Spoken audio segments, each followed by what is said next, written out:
In a quiet village nestled by a serene river, there lived a young monk named Ananda.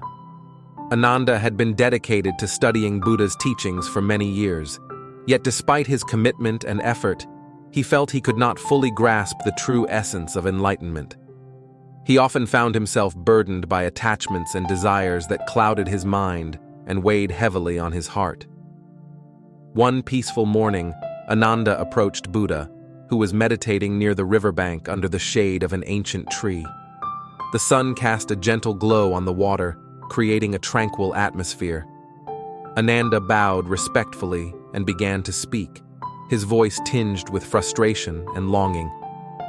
"Master," Ananda said, "I have diligently studied your teachings, but I feel burdened by my attachments and desires.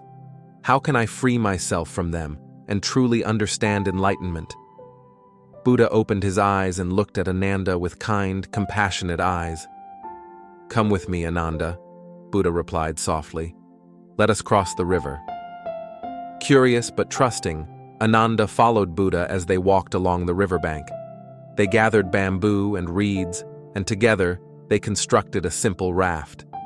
The process was slow and deliberate, each step requiring patience and cooperation.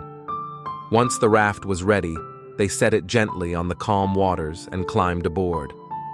As they paddled across the river, the rhythmic sound of the water splashing against the raft created a meditative ambiance. Buddha began to speak, his voice calm and steady. "Imagine, Ananda, that this raft is helping us cross to the other side, just as my teachings guide you towards enlightenment," Buddha said. "But once we reach the other side, do we still need the raft?" Ananda pondered the question for a moment. "No, Master," he replied. "We can leave it behind." Buddha smiled gently, nodding in agreement. "Exactly," he said. "In the same way, my teachings are a means to an end, not an end in themselves. Once you have crossed the river of suffering and reached enlightenment, you must let go of the teachings, just as you would leave the raft behind." Ananda felt a moment of clarity wash over him.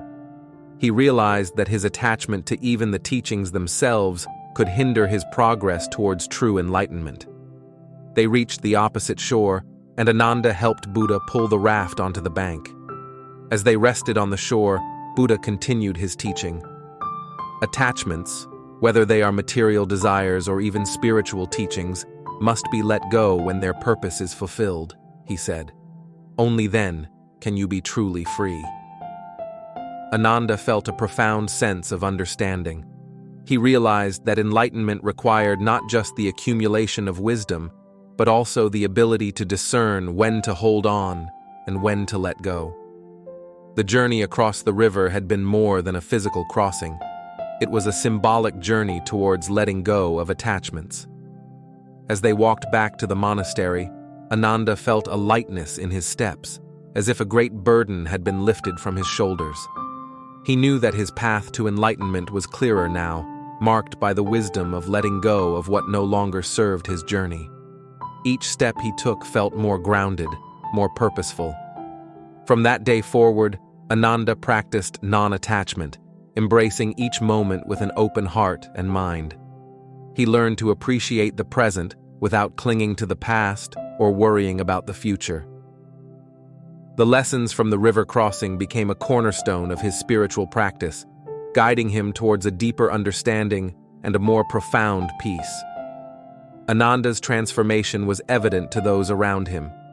He became a source of inspiration and calm, embodying the teachings of Buddha in his daily life. His journey reminded others of the importance of non-attachment and the beauty of living in the present moment.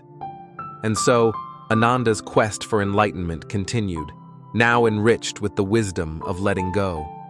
He knew that the path was not always easy, but with each step, he felt more connected to the essence of Buddha's teachings and more at peace with himself and the world around him.